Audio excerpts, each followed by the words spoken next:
प्यारे दोस्तों, अस्सलाम वालेकुम वरहमतुल्लाहि वबरकातुहू। अल्लाह ताला कुरान मजीद में इरशाद फरमाता है, औज़ु बिल्लाहि मिनश शैतानिर रजीम, बिस्मिल्लाहिर रहमानिर रहीम।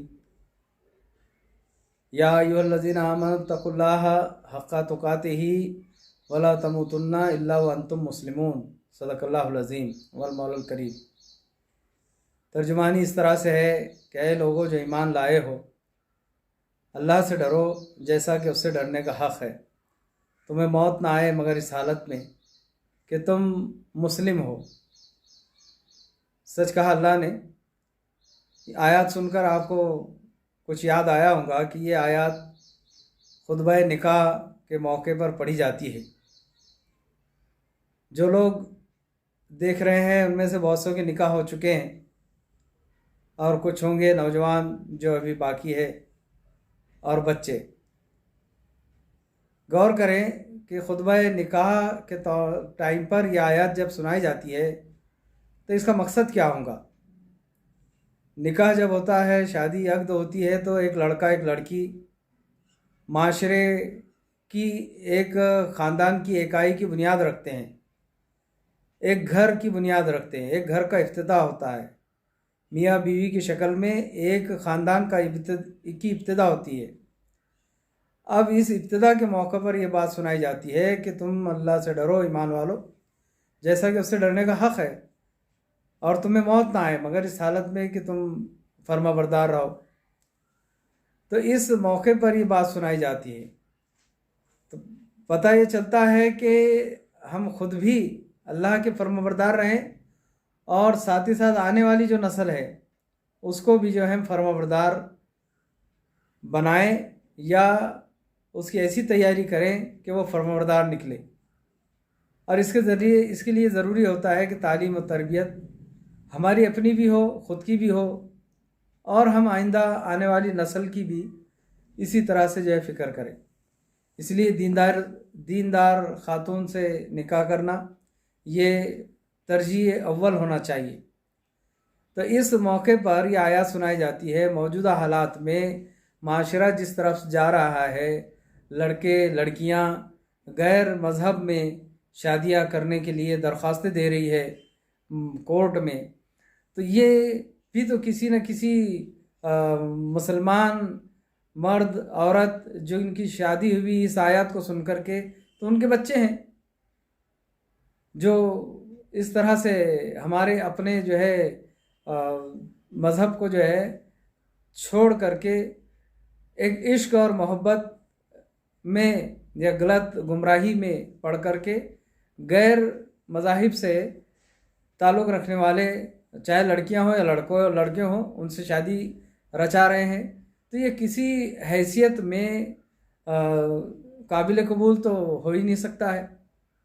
इसलिए इसकी तोड़ इसका तदारुक उस शादी के मौके पर कर दिया गया है कि तुम्हें मौत ना आए। मौत तो कभी आ सकती है मगर फर्माबरदारी की हालत में आए।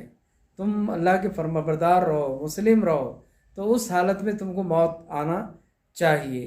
फिर इससे पहले ये फरमाया कि अल्लाह से डरो जैसा कि डरने का हक़ है।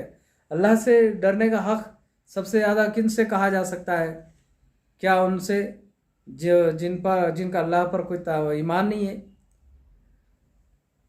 सबसे ज़्यादा हक़दार तो वह है कि जिन्होंने अल्लाह पर ईमान रखने का दावा किया, वादा किया, तो उन पर सबसे बड़ी भारी जिम्मेदारी है और उन पर यह लाजमी है कि वो अल्लाह का डर तक़वा इख्तियार करें।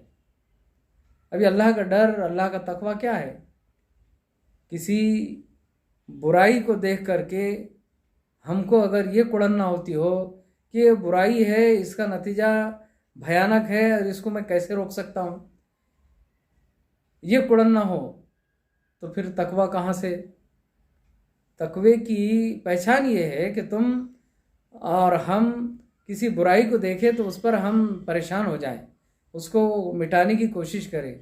उसको चाहे तो हाथ से मिटाएं, चाहे तो ज़बान से मिटाएं, या दिल में बुरा जाने। लेकिन दिल में बुरा जानना, हर वक्त जानना, ये कितना मुमकिन है? ये हमको ले जाता है कभी एक बुराई को देखते हुए हम बोलते हैं अब ये बुराई आम ही हो गई है।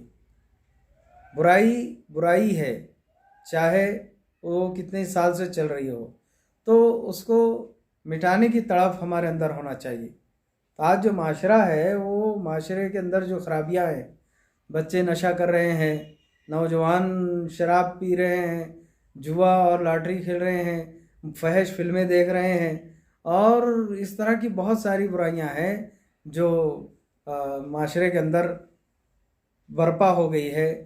लड़कियों का जो है इश्क आशिकी का मामला जो है, उनको घर से भागने पर जो है हिम्मत दे रहा है।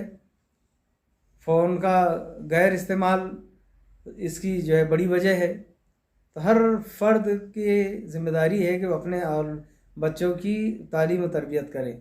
इसलिए अल्लाह ताला ने फरमाया कि वो अनफुसकुम व अहलिकुम नारा, कि ऐ लोगों जो ईमान लाए हो, बचाओ अपने आप को और अपने अहल अयाल को जहन्नम की आग से, जिसका ईंधन इंसान और पत्थर होंगे।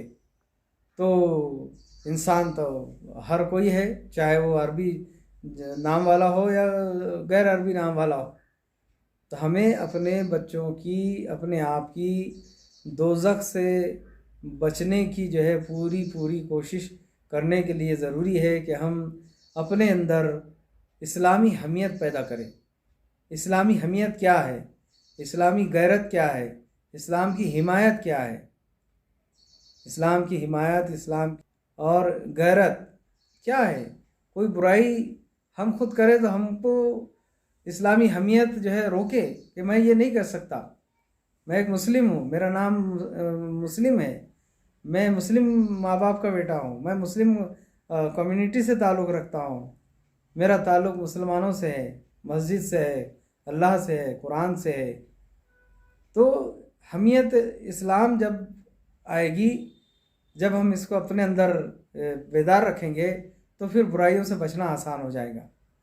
वरना दीगर लोगों को देख देख कर कि वो तो इतने बुरे काम कर रहे हैं, तो फिर हम तो पहले से बुरे हैं, हम कहाँ इतने हैं, वो हाजी साहब ऐसा करते हैं वगैरह वगैरह, तो हम कहाँ ऐसे है। तो दूसरों को देखकर बहकने की चांस बहुत है, लेकिन ख़ुद को बचाने का मौका हमारे अपने हाथ में है। तो ये ज़रूरी है कि हम अपने आप को बचाने की कोशिश करें और अपने अहल व याल को। वाखिर दावाना अनिल हम्दुलिल्लाहि रब्बिल आलमीन।